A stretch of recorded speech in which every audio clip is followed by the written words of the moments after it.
Assalamualaikum warahmatullahi wabarakatuh. Pada kesempatan kali ini, kami dari kelompok 10 kelas C3 akan mempresentasikan sebuah topik pembelajaran dari mata kuliah Kapita Selekta Perpajakan yang membahas tentang bagaimana pajak dalam kehidupan sehari-hari. Sebelum masuk ke dalam topik pembahasan tersebut, saya akan memperkenalkan anggota dari kelompok 10. Yang pertama, ada Rifki Ardiani dengan NIM akhir 2092, Maulana Ahmad Dhani dengan NIM akhir 2073, dan saya sendiri Nurul Lailatul Maghfirah dengan NIM akhir 2106. Pokok bahasan yang akan kami paparkan yang pertama ada praktik pemungutan pajak, yang kedua perbedaan pajak dengan pungutan lain, yang ketiga penggolongan pajak menurut pemungutnya, yang keempat pentingnya pajak bagi negara, yang kelima data penerimaan pajak secara nasional, dan yang keenam kesimpulan. Pokok bahasan yang pertama akan dibahas oleh Maulana Ahmad Dhani. Dipersilahkan. Baik, terima kasih. Yang pertama ada mengamati praktek pemungutan pajak dalam kehidupan sehari-hari. Next. Dalam kehidupan sehari-hari, tanpa kita sadari, pajak sudah menjadi tuntutan yang harus dibayar. Misalnya pada saat melakukan transaksi jual beli barang kepada pihak ketiga yang menjadi wajib pajak. Contoh, saat kita makan di restoran cepat saji, misal di McD. Tanpa kita sadari, saat melakukan pembayaran, kita pun membayar pajak sesuai dengan tarif yang sudah ditentukan, dan pajak itu disebut pajak restoran. Banyak lagi contoh pemungutan pajak yang tanpa kita sadari dalam kehidupan sehari-hari. Next. Perbedaan pajak dan pemungutan lainnya.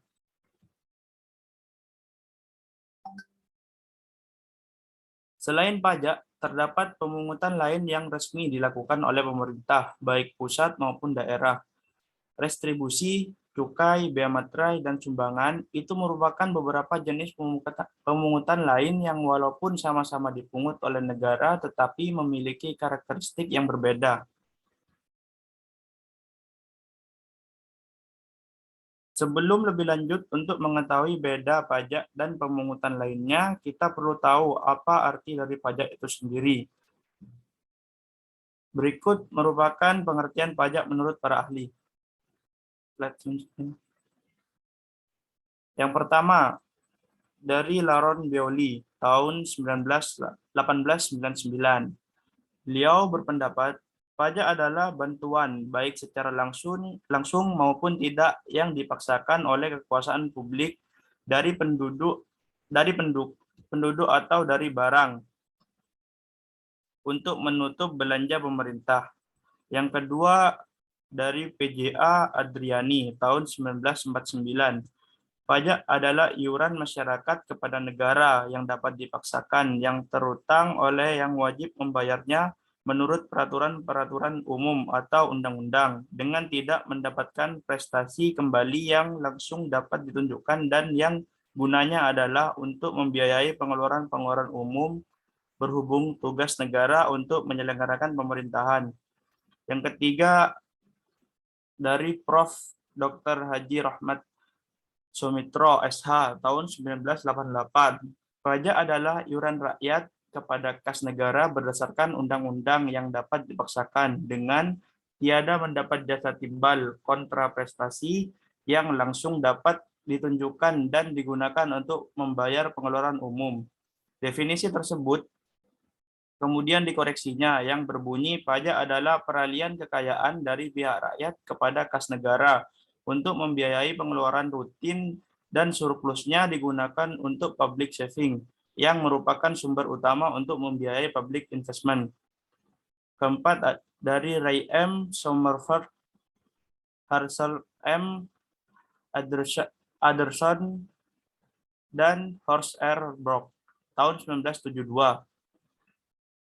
Mereka berpendapat pajak adalah suatu pengalian sumber dari sektor swasta ke sektor pemerintah bukan akibat pelanggaran hukum, namun wajib dilaksanakan berdasarkan ketentuan yang ditetapkan lebih dahulu tanpa membuat imbalan yang langsung dan proporsional agar pemerintah dapat melaksanakan tugas-tugasnya untuk menjalankan pemerintahan.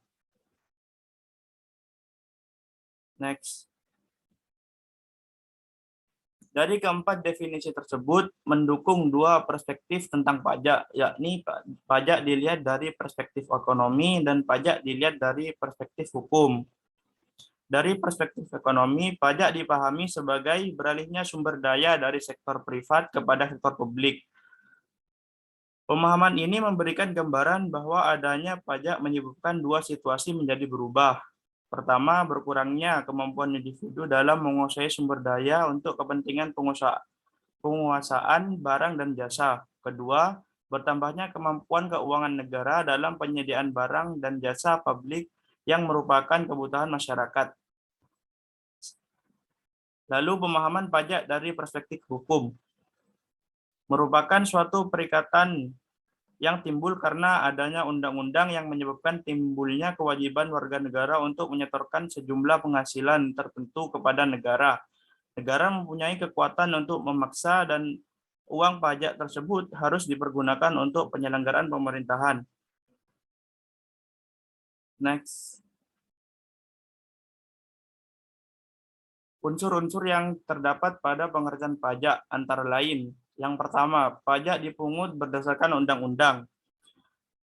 Asas ini sesuai dengan perubahan ketiga UUD 1945 pasal 23A yang menyatakan pajak dan pemungutan lainnya bersifat memaksa untuk keperluan negara diatur dalam undang-undang.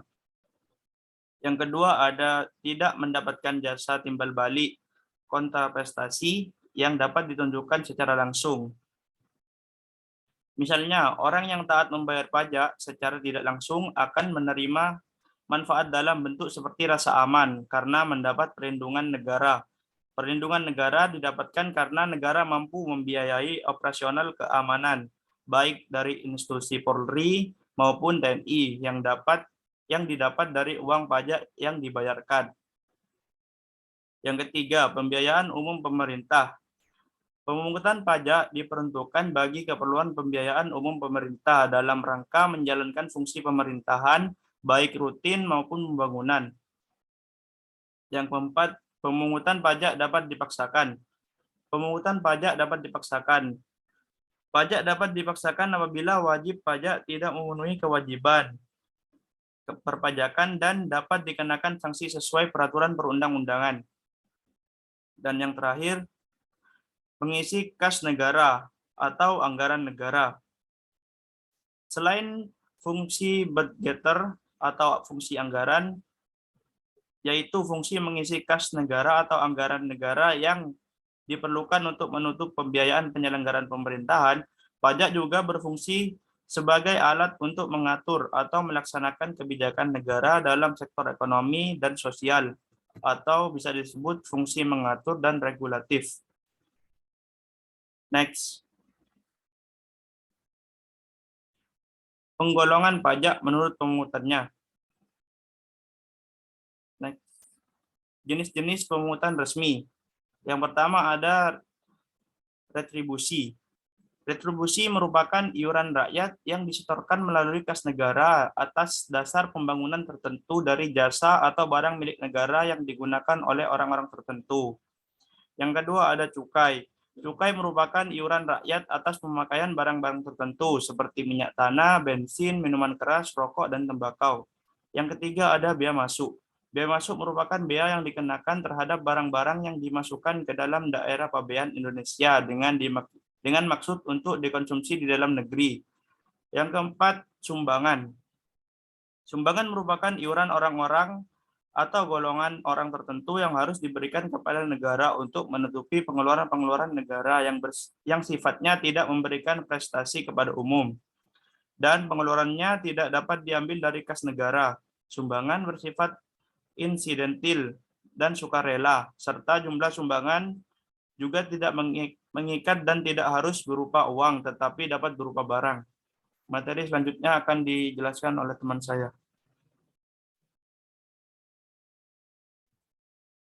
Materi yang selanjutnya yaitu perbedaan antara pajak dengan pungutan resmi lainnya sebagai sumber pendapatan negara, yaitu yang pertama, pajak merupakan iuran dengan imbalan yang tidak langsung dari negara, sedangkan pungutan resmi lainnya merupakan iuran dengan imbalan yang langsung dari negara.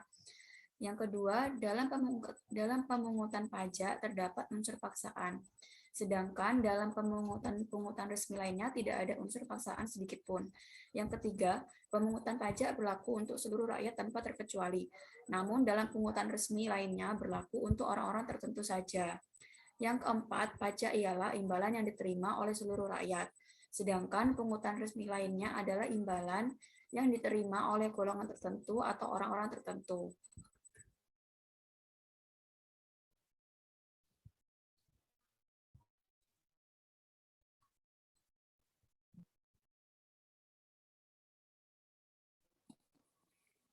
Selanjutnya, mengumpulkan informasi tentang penggolongan pajak menurut pemungutnya. Ditinjau dari segi lembaga pemungutnya, pajak dapat digolongkan menjadi dua jenis, yaitu pajak pusat dan pajak daerah. Pajak pusat yaitu pajak yang dipungut oleh pemerintah pusat yang terdiri atas yang pertama, pajak penghasilan atau PPh, yang kedua, pajak pertambahan nilai atau PPN, dan pajak penjualan atas barang mewah atau PPNBM. Yang ketiga, bea materai, yang keempat, pajak bumi dan bangunan sektor perkebunan, pertambangan, dan perhutanan atau PBB sektor P3. Yang kelima, pajak ekspor, yang keenam, bea masuk, yang ketujuh, cukai.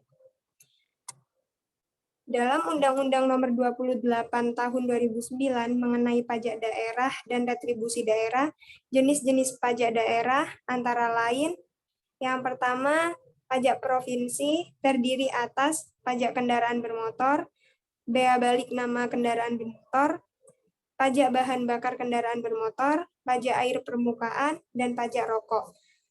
Yang kedua, ada pajak kabupaten atau kota terdiri atas pajak hotel, pajak restoran, pajak hiburan, pajak reklame, pajak penerangan jalan, pajak mineral bukan logam dan batuan, pajak parkir, pajak air tanah, pajak sarang burung walet, pajak bumi dan bangunan perdesaan dan perkotaan, dan bea perolehan hak atas tanah dan bangunan. Next.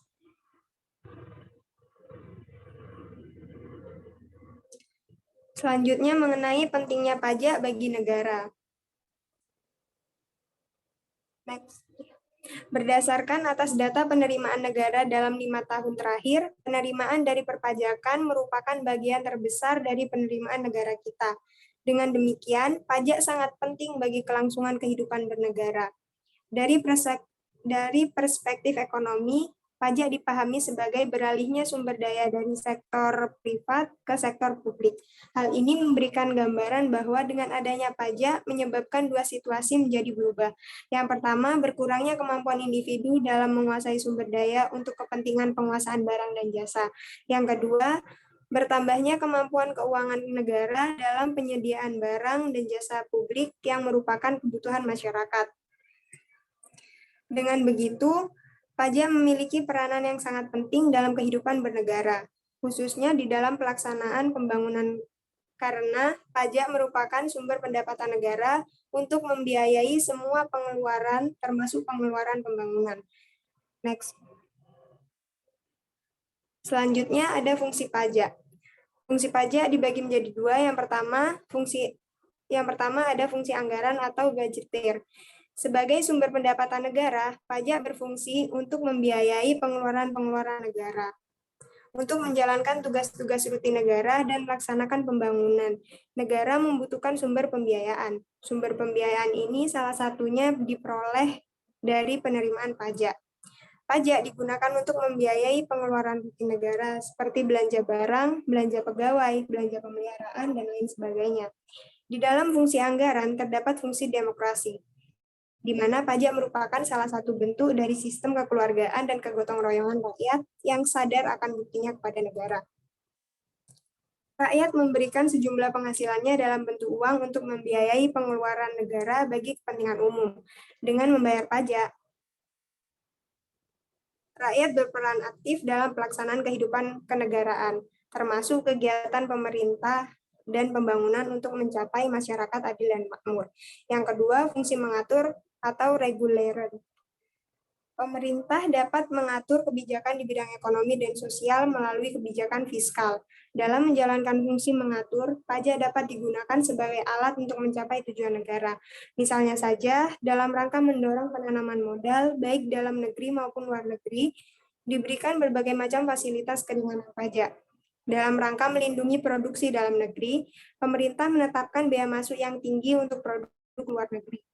Menurut pendapat Musgrave dalam Winarno dan Ismaya tahun 2003, halaman 403, fiscal function atau regulation memiliki 3 fungsi utama, yaitu fungsi alokasi, fungsi distribusi, dan fungsi stabilisasi. Selanjutnya akan dibahas oleh Rifki. Silakan. Materi yang selanjutnya yaitu data penerimaan pajak secara nasional. Dapat dilihat penerimaan negara tahun 2011 sampai 2016, yang mana jenis penerimaan terdiri dari penerimaan pajak, penerimaan bea dan cukai, PNBP, hibah, dan terdapat total pendapatan negara. Pada tahun 2011, persentase pajak atau total pendapatan negara yaitu 65,3%, tahun 2012 65,2%, tahun 2013 66,3%, 2014 63,6%, 2015 73,5%, 2016 74,6%. Kemudian terdapat alur penggunaan pajak dalam membiayai belanja negara. Yang pertama, kas negara yang masuk akan menjadi pembahasan APBN pemerintah dan DPR, yang nantinya akan menghasilkan anggaran pendapatan dan belanja negara. Kemudian dari APBN tersebut akan menghasilkan penyediaan fasilitas dan layanan publik, sehingga warga negara dapat menikmati fasilitas dan layanan publik tersebut. Kemudian warga negara yang termasuk pembayar pajak dan non-pembayar pajak akan membayar pajak dan sumber pendapatan lainnya yang nantinya akan masuk ke dalam kas negara.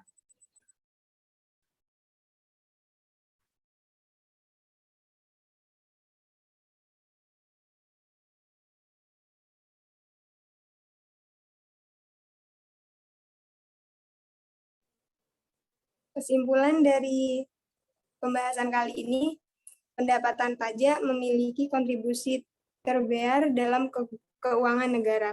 Karena kontribusinya yang terbesar, akan saya ulangi lagi. Kesimpulannya adalah pendapatan pajak memiliki kontribusi terbesar dalam keuangan negara. Karena kontribusinya yang terbesar pada jumlah pendapatan negara, maka pemasukan dari sektor pajak harus tetap dijaga keberlangsungannya. Indonesia sebagai negara yang menganut sistem tata kelola pemerintahan yang baik menerapkan prinsip-prinsip transparansi dan akuntabilitas berkewajiban menjelaskan secara transparan kemana saja uang pajak tersebut. Peningkatan peran penerimaan perpajakan terhadap pendapatan negara merupakan sinyal positif karena anggaran negara menjadi tidak tergantung PNBP. Artinya aktivitas ekonomi berjalan dengan baik. Jadi, sebagai warga negara yang baik, kita harus menjaga keseimbangan antara pelaksanaan kewajiban dan penuntutan hak kepada negara. Terima kasih atas perhatiannya terhadap presentasi kami seputar topik bagaimana pajak dalam kehidupan sehari-hari. Apabila terdapat kesalahan tutur kata maupun informasi dalam presentasi kami tersebut, kami mohon maaf. Wassalamualaikum warahmatullahi wabarakatuh. Waalaikumsalam.